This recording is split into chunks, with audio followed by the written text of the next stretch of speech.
Yep, that went just as predictable as I imagined it was going to go. I'm not going to sugarcoat things here. I came into VTuber Legend fully expecting that this was not going to be the show for me. I looked at the PV and I was like, yep, it's got two of the things that I just don't care for. Things that just never, well, they have worked for me in the past, but they no longer work for me. One thing being, yes, the drunk woman trope, the drunk woman humor. That stuff just doesn't work for me. And then, yes, you have the other major thing, which is literally on the label, so nobody's shocked here. I'm not shocked here. I'm not claiming I'm shocked here. VTubers. I used to really love VTubers, but at some point, I just got sick of it. It just felt so samey. It was always going for the same thing. Even whenever it looked like it was going to try something new, it would always fall into the same kind of thirsty simping thing that I just never really cared for. And yes, VTuber Legends doing all that stuff and more. But I still wanted to give it a shot. It is, despite the fact the label says, Andrew, don't watch this, I like to give everything a shot, hoping that I'll run into the one thing that I'm like, even though this normally doesn't work for me, it's working for me. That's happened countless times over my years watching anime, and I was hoping this would be the case for this one. But unfortunately, no. So if you're a massive fan of VTuber Legend and you're just here to get my thoughts on it, you're probably going to want to turn this off because I'm just not going to sugarcoat things. Let's just dive right into what to expect in this show. And maybe if it's something that works for you normally and based on what I talk about, you might want to check it out. I'm always open to introduce people to shows, even if I don't like it. So let's dive into it. VTuber Legend, how I went viral after forgetting to turn off my stream. That's basically the synopsis. Got it right there. But no, we opened up with this one lady who's an office worker. She's working day and night. She's just dead-eyed with her job. She doesn't enjoy it. Well, one day she's introduced to VTubers. I don't want to assume people know what a VTuber is, but essentially it is a system where they motion capture the person, and that motion capture then pretty much animates a 2D character. So a VTuber is often kind of live streaming themselves as this character as they play a certain rollout. She really enjoys them. It kind of gives her a new spark in life and a hope for the future, but she goes right back to continuing to do her dead-end job. And then at some point, she actually sees some tryouts for VTubers. And she thinks, well, I'm probably not going to pass, but hey, why not? And she actually goes and she gets the job. She doesn't remember what happened in the actual interview. We kind of get some hints later on that, yeah, she was pretty wild. Maybe she kicked back a couple drinks before she went in there or something like that, but she became a VTuber, and she's Awayuki Kokorone.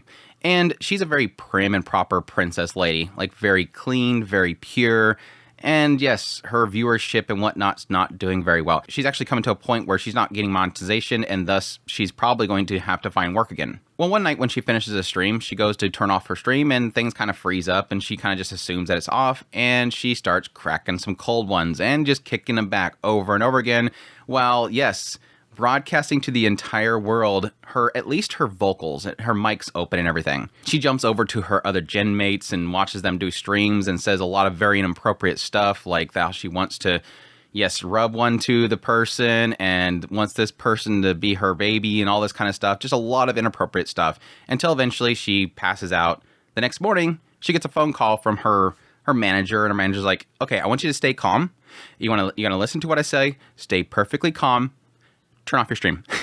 At that point, she just completely panics. Yes, it has been revealed the darker side of herself through her drinking and leaving her stream on. So yeah, she kills the stream, tries to figure out what she's gonna do. It seems like her agency is perfectly fine with this. We'll find out later that as long as the listeners are happy with what you're doing, like they're enjoying the streams, they don't really care what you do, which I'm not sure exactly how that works, but sure. I think there's probably got to be some limitations there. But yeah, it kind of turns this whole thing where the manager's like, yeah, everybody's been kind of waiting for you to snap. And again, based on their interview when she first came in, this seems to be her actual persona. And they were kind of just assuming that she was acting like a princess and a pure person, and that it was all like a cover story that eventually she was going to reveal her true self. So they were kind of all waiting for this moment. But yeah, following this, a lot of different members of the actual Live On, some people from her generation, some from the previous generation, are all contacting her. Yes, the pure girl that she said that she wanted to rub herself to was like, oh, what does that even mean? I asked my manager, and they're like, yeah, it means that you're really cute. So it's like this too pure character. Even her senpais contact her, want to do collabs, and she's just going crazy over it. But what kind of follows this whole thing is that, yes, from now on, she just cracks them open and streams that way. Like the genie is out of the bottle. So thus they're like, just go with it. Like be what you are whenever you're drinking. And so, yeah, every single stream, she cracks them open, drinks them back. people are like, oh my gosh, where's my pure girl? But mostly everybody's kind of positive to this. It's like she's not getting much blowback, even though there is a person here and there going, I want the pure streams back. Most everybody's accepting of her new self, and yes, her analytics are just going up the roof. She does a bunch of collabs with some of her senpais, talks about wanting to marry them so they can have sex and all that kind of stuff. Just a bunch of kind of shenanigans between them. Eventually her mommy, which yes, these VTubers have like mommies and daddies who are typically the person that drew them. They contact that person. They're like, we're worried about your liver, so why don't you do some sober streams too? So she does try a sober stream, which eventually she's playing, getting over it, and eventually she blows up anyways. So even though she wasn't drinking, she still lets herself out. She tried to play it off as like some different persona, so she didn't actually acknowledge that she's been streaming this whole time drunk. She was just not streaming. So that cat's out of the bag too. And that's basically the story so far. So my thoughts on VTuber Legend. Like I mentioned at the very beginning, I'm going to be perfectly clear. There's barely anything in this that actually works for me. Yes, a lot of the humor in the show is the fact that Aoyuki, she is constantly drinking. She's got this massive obsession with this Stro Zero drink, and most all the comedy and the discussion is about that drink. She loves it. She drinks all the time. There's tons of jokes and questions about the drink itself. Why do you like the taste of it? Oh yeah, do you cheat on it every now and then by drinking a different drink? It's just constantly they have to keep talking about this stupid drink, and she's obsessed with the drink, and she's in love with the drink, and she wants to marry the drink, and she's always thinking about the drink. And yes, a lot of the flow of her comedy routine is the fact that she's always drunk, and thus she's saying these massively inappropriate things all the time, and everybody just loves it. And again, like I said before, I just don't care about the drinking woman thing. Like every time I see a show where suddenly they crack one and they drink it back and they kick down the can and they go, bah, I don't care. Like I immediately check out.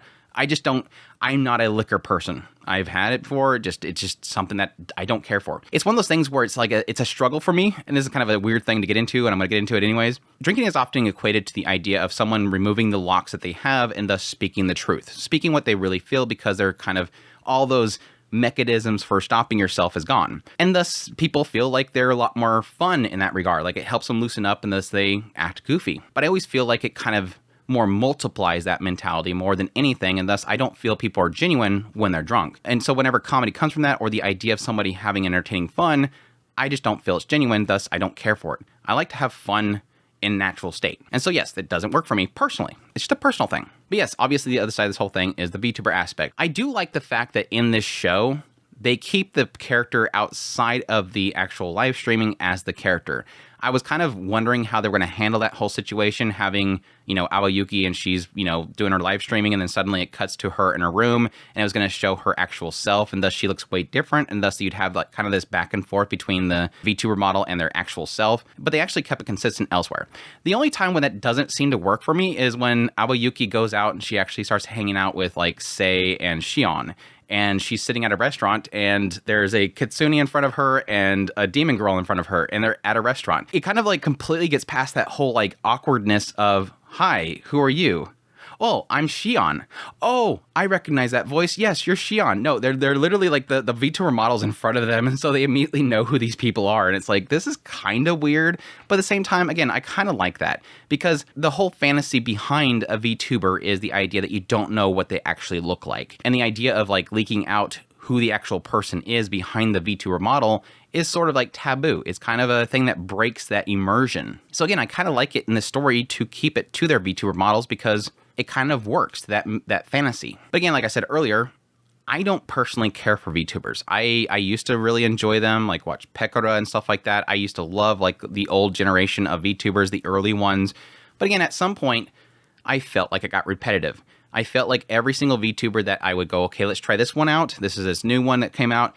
They would always start out pretty strong, and then at some point, they just fall right into the same tropes and this kind of simp culture that I think all of them do. And I guess it's to a credit to this story, this light novel that is now this anime, this feels like that. So I guess to give it credit for those that like VTubers, this is doing it very well, because every single trope and the typical things that these VTubers go into is right here. Now, the only thing that I don't really see in typical VTubers that I'm seeing here is obviously, well, at least the ones that are part of corporations. No, they don't usually typically crack beers over and over again or get allowed to say extremely inappropriate things on stream because, yes, they'll get themselves banned and get in trouble. But most of the humor that comes from this, again, is what I kind of fell off from VTubers for. Most of the humor, most of the discussions is just thirst discussions. It just falls into nothing but, I want to sleep with this one. I want to sleep with this one. I want to do this with this one. It just turns into the same old thing. Again, very much so like VTuber culture that I've run into most of the time, where suddenly I'm like, I like this character, and then suddenly out of nowhere, within a week, they're suddenly being shipped with this other person because a bunch of art comes out for them,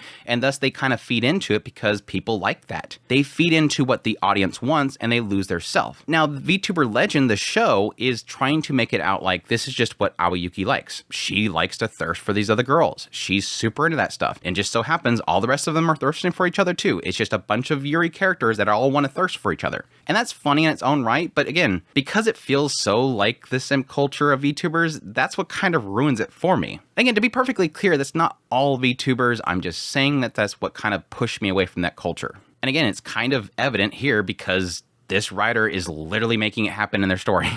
A lot of the other humor in this show is meme humor. And again, there's another third thing that I just don't care for much, is the idea of constantly throwing memes at the screen because everybody laughs at memes, right? We got the Pop-Tart cat, we got the athlete that puts the Coke off to the side, so on and so forth. There is just, like, almost it feels like every other shot is technically a play off of a meme. And again, I don't really care for memes, but if you like a lot of memes kind of being thrown in your show and kind of spotting those things and getting a chuckle out of it, it's got tons of that as well. I will say that for what is actually animated in the show, it looks good. I think the expressions of Aoyuki is really fantastic. I think she's got this goofiness to her that just really works. I think the seiyuu is absolutely nailing her character. So those are some massive pluses for it. I will admit, though, that most of the show is just really responding to text over and over again. So it's not like there's too much to animate here. It's just constantly there's text on the screen and the character is responding to the text. This text pops up on the screen, respond to the text. And yes, like I said, a lot of it really just feels like they're asking about the Stro Zero drink, and she's responding to that. But still, when it comes to the character being expressive, freaking out about the situation, panicking the next morning, that kind of stuff is a lot of fun. All in all, even though this show doesn't work for me, I do acknowledge what it's doing right. It is doing right the VTuber world. I think it's doing a really good kind of portrayal of their lives and doing the VTuber process, doing the collabs, contacting each other. All that stuff is a lot of fun. Getting into the analytics and all that kind of stuff that affects the characters and the policies and all that kind of stuff. It doesn't go really super deep, but it kind of just plays it out, which I think is really great. So if you are a fan of VTubers, I highly recommend you checking out this show. It just, everything about it, again, matches what I've kind of experienced watching VTubers, and I think it does it really well. Enough that because I'm not into VTubers, I can acknowledge that that's the reason why I'm not watching it. And yes, if you like your female characters saying massively inappropriate things for chuckles and drinking constantly, there you go too. It's the 20-year-old just likes to drink all the time character that says the most inappropriate stuff. But anyhow, that's my thoughts on VTuber Legends. I will most likely not continue watching this show because I'm not going to sit here and kind of push myself to continue watching it. Like I said, I wanted to watch it to make sure that it didn't have something in there that just worked for me, despite the fact that the cover itself literally says, "Go away, Andrew." I always want to give everything a shot. And yes, like I said before, I like to check out this stuff, give you guys insight, despite the fact that me not liking it, you might like what I'm talking about and discover the show for yourself and watch it and enjoy it, hopefully. But I hope you guys enjoyed this video. As always, if you did, hit that like button down below, comment. Let me know what you think of the series so far if you're going to be checking it out. Additionally, if you're new to the channel, make sure to subscribe before you leave so you can get all my content. I do news, reviews, first impressions, top lists. If it's anime, it's pretty much here. Additionally, if you like this content and you want to support the channel more, I have links in the description below. Greatly appreciate what it does, and y'all take care.